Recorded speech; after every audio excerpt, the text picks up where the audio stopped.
Ladies and gentlemen, welcome back to Coaster Mafia. Now, you heard me talk about my favorite roller coasters, but today we're going to flip the script because it's time to talk about the worst roller coasters that I have ever experienced. So buckle up because it's going to be a bumpy ride. Now, of course, if you guys haven't, please make sure to hit that subscribe button and turn on that notification bell so you can know whenever Coaster Mafia drops a video.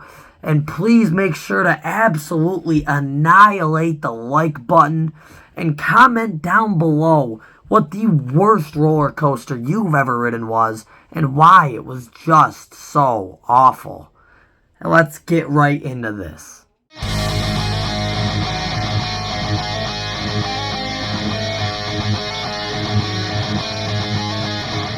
So this video is going to be a bit different of an approach from your typical top 10 list.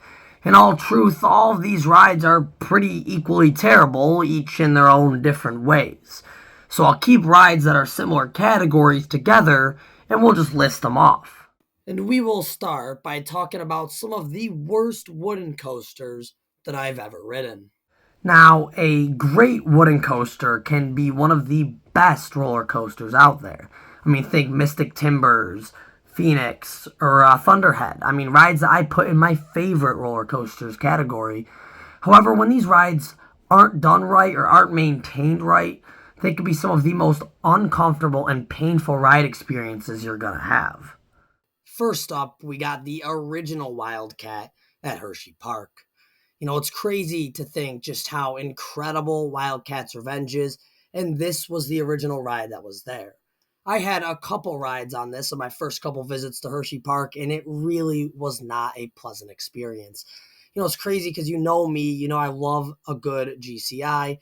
However, this ride just isn't it. You know, it was their first roller coaster, and it feels like a skeleton of what would later be fleshed out on better rides. The layout isn't really there, and then when you combine it with this ride just being fairly rough all around, you know, at best it's a fairly dull GCI, but the problem is it's also rough, leading you to get off with a bit of a headache sometimes. Overall, there really aren't any redeeming factors I have for Wildcat, and I was very happy to hear that this ride was being transformed into what it is now as Wildcat's Revenge. Next up, we're going to Canada's Wonderland for the mighty Canadian Mindbuster. First off, an absolutely horrible name. Just absolutely atrocious. I hate even saying it. And the ride experience is not any better. At best, Mindbuster is just an average wooden coaster. There really is nothing here that sticks out to me. But again, the ride is ridiculously rough. It is not maintained well. It is not profiled well. I mean, there's tons of jackhammering, shuffling in the track. I mean, the entire back half of this ride is absolute assault. It is not comfortable, and by the time you hit the brakes, you are just happy it is over. You know, I mean, besides the roughness, the only memorable aspect about Mindbuster is that absolutely atrocious name. And next up, we got Roar at Six Flags America. You know, I feel really bad talking about multiple GCIs on this list. Again, I absolutely love their best rides, but they got a couple duds out there. The layout is unimpressive. Again, it doesn't really deliver on the airtime, and the lateral forces that GCI is really known for can't really be enjoyed here because the ride is just so rough. It's interesting because Roar's sister coaster, the Roar at Six Flags Discovery Kingdom, was recently converted into an RMC. And, you know, to me, there's nothing that Six Flags America deserves more than to have Roar torn down and turned into what could be the park's next star attraction. Now, you know me. You know I love a good wooden coaster. But these rides just ain't it. I mean, even if they weren't as rough as they are, they still wouldn't be some of my favorites. But the fact that they're just so uncomfortable to ride is really a big factor. Like, I get it. Wooden coasters are naturally going to be harder to maintain. But at the same time, I've ridden plenty of coasters that are much smoother than this, that are far more intense than what any of these coasters offer.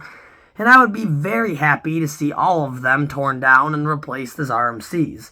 Obviously, we already got Wildcats, so 1 down, 2 to go.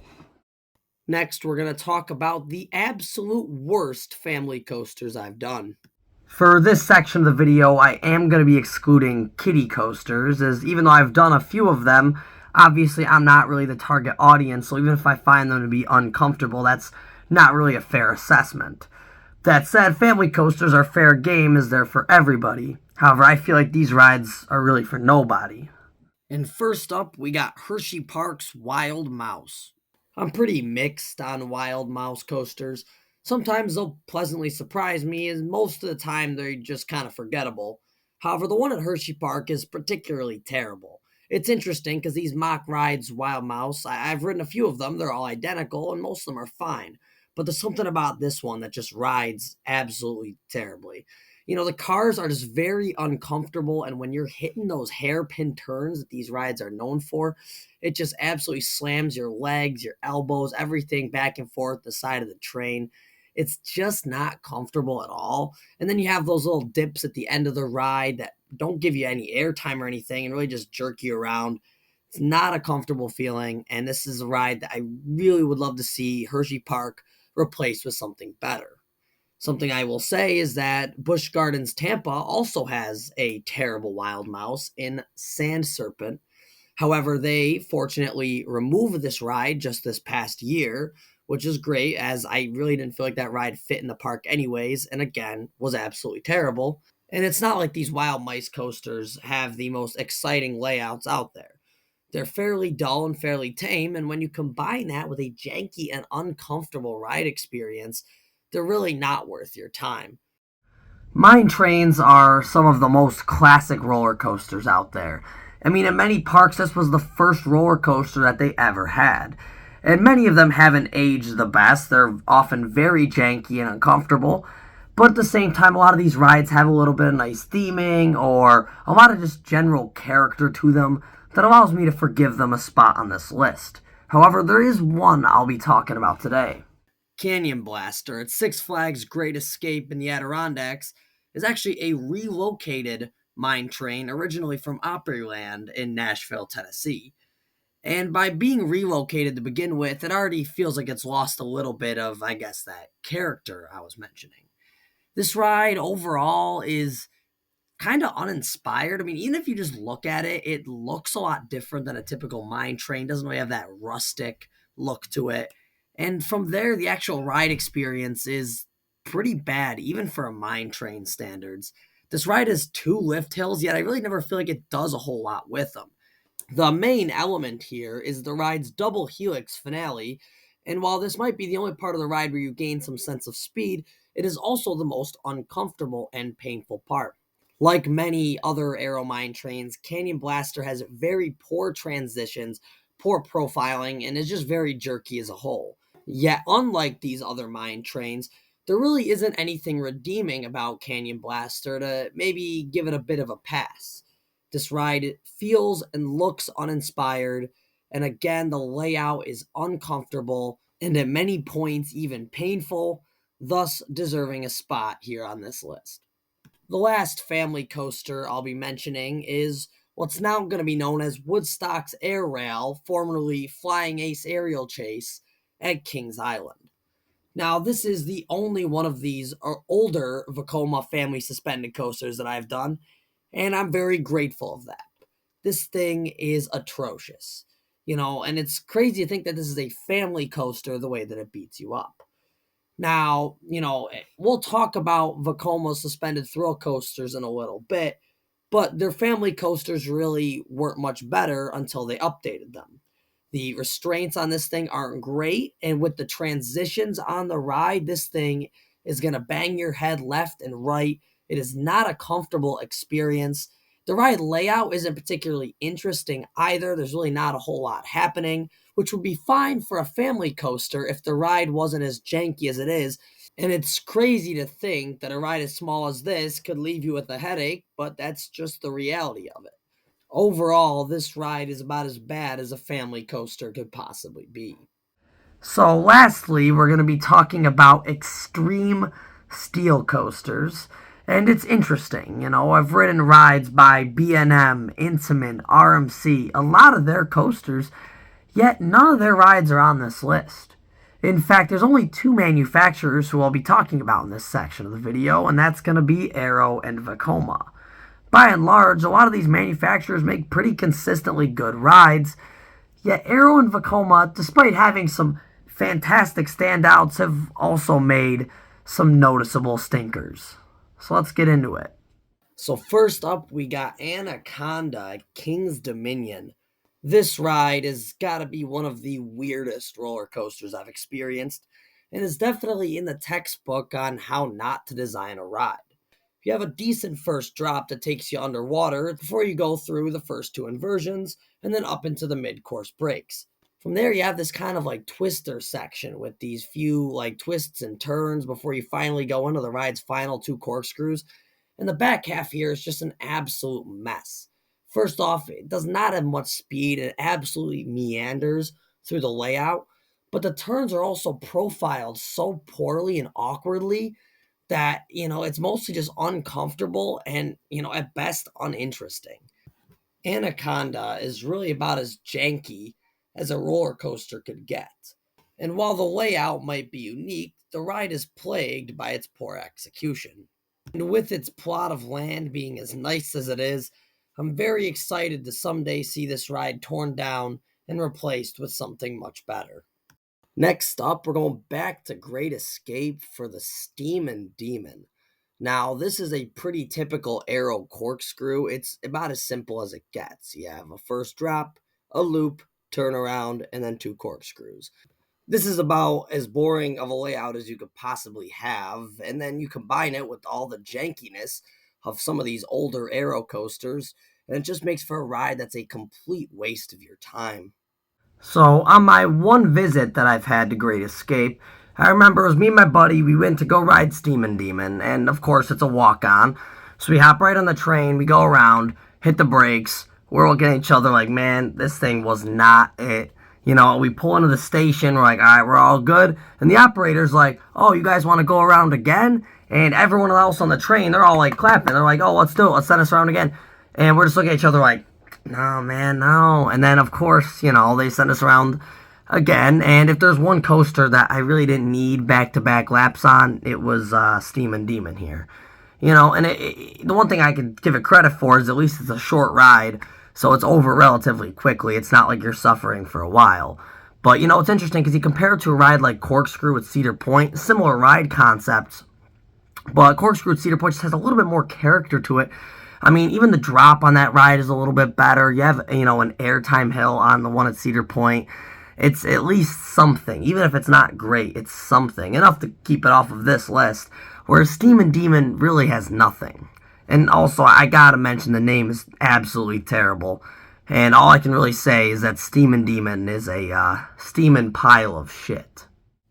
So now the time has come to talk about my personal least favorite roller coaster model, and that has to be the Vekoma Boomerang. There's just something about these cookie cutter thrill coasters that I can't stand. And to me, it's got to be the kind of combination of, poor track profiling and roughness with going backwards as well as just high intensity. I mean, these rides pull a lot of G's, and when you're going backwards through those inversions with the poor transitions and the roughness, it can create a truly nauseating experience. I mean, these are the kind of rides where I've often had to sit for half an hour and just kind of let myself calm down before I could do anything else, because they are such nauseating experiences for me. There have been exceptions, and there's a couple I've ridden that I think are a bit better, Jolly Rancher Remix at Hershey Park, they at least tried to spice it up a little bit, gave it more modern restraints to avoid headbanging, and then they also rethemed the track a little, and it was a bit better than the rest of these ones. But I'll mention a few here on this list that are ones that I particularly had bad experiences with. Now, of course, it wouldn't be a worst coasters video if I didn't at least mention something from Darien Lake, but I will give Boomerang at least a little credit that I do think it at least has a better presentation than the other two Boomerangs I'll mention. The color scheme is nice, as well as the ride's location. But, I've had enough rides on this thing to have absolutely had some horrible experiences with it. Rides where I've had to sit down for a little bit and just kind of recover. Again, the ride is janky, and when you combine that with the intensity, it can create a nauseating and miserable effect. And I'll just pair these next two together as we got Flashback at Great Escape as well as Flashback at Six Flags New England. It is just absolutely ridiculous that you have two rides with the exact same name that are both clones of each other and both have similar ugly paint schemes at parks that are only a few hours from each other. That alone is ridiculous, but then you also got to factor in just how terrible the rides are as well. Even if I didn't find these rides to be painfully uncomfortable, they're still painfully mediocre. The layouts are not interesting, and again, they're cookie cutter rides. So even if these coasters are a station wait, they're almost never worth a ride, as there's plenty of identical boomerangs out there. So if you're visiting a park for the first time, there's no real reason to even go out of your way to ride this, especially if you're someone like me who absolutely cannot stand them. For the final part of this video, we're going to be looking at Vekoma's suspended looping coasters, arguably the most notorious coaster model out there. We'll start it off with Mind Eraser at Six Flags America. Like boomerangs, these SLCs are frequently cloned attractions that you'll find at a lot of amusement parks. I personally prefer these rides over boomerangs, but not by much. I'll credit them as the layouts aren't actually terrible. They have 5 inversions and are pretty forceful, but the problem comes with just how poorly the track is profiled and just the overall jankiness and joltiness of it. The bulky over-the-shoulder restraints mean that on these janky transitions, you're going to be slamming your head into them. By the time you hit the brakes, you just have a headache. Mind Eraser at Six Flags America is one of the worst offenders of this. And while the ride is getting new trains for the upcoming season, I still don't believe that the new restraints are really going to elevate the ride. So you might be wondering why I'm talking about the Mind Eraser at Six Flags America and not the one at Darien Lake. Well, that's mostly just personal preference. I don't know why, but the rides I've had on the Mind Eraser at Darien Lake aren't nearly as bad. I also think the ride is a better setting. The drop over the water is kind of a cool touch. And I don't know, maybe I just got nostalgia for it, and I'm being nice to it. It's my list, so, it is what it is. The rides I've had at the one at America were absolutely terrible. But that said, they weren't nearly as terrible as this final ride. This is by far the worst SLC that I've done, and honestly, if I were to pick one coaster in this video to say that is my least favorite and the worst roller coaster I've done, it would be Flight Deck at Canada's Wonderland. Now, it's kind of funny because this ride, was originally called Top Gun. It's themed to fighter pilots. And this thing feels like aerial assault. From the moment you drop off the chain lift to the moment you hit that final janky transition into the brakes, it is just non-stop misery. Again, all the problems that I previously mentioned, you dial that up to 11. Every transition is brutal, and with those restraints, you're gonna bang your head around. And then again, that overall vibration of the track just slowly gives you this pounding headache. I only ended up riding Flight Deck a singular time on my visit to Canada's Wonderland, but there was no way you were gonna catch me trying to get on it again. If I go back to the park, I am avoiding this ride like the plague. It is an absolute nightmare to experience, and easily the worst roller coaster that I've ever done. And there you have it. 14 of the worst roller coasters that I have done, 12 of which are still operating, and hopefully that number begins to dwindle in the coming years. Now, it's shockingly enough, we talked about 3 roller coasters at Great Escape. So that park definitely took quite a beating, but hey, that's just what the rides are doing to you, so it is what it is. Now, if you guys like this video, please subscribe to the channel. There's a lot more coaster content coming soon for you. And of course, check the link in the description for some of that Coaster Mafia merch. And I thank you guys all for watching, and don't forget to keep it Mafia.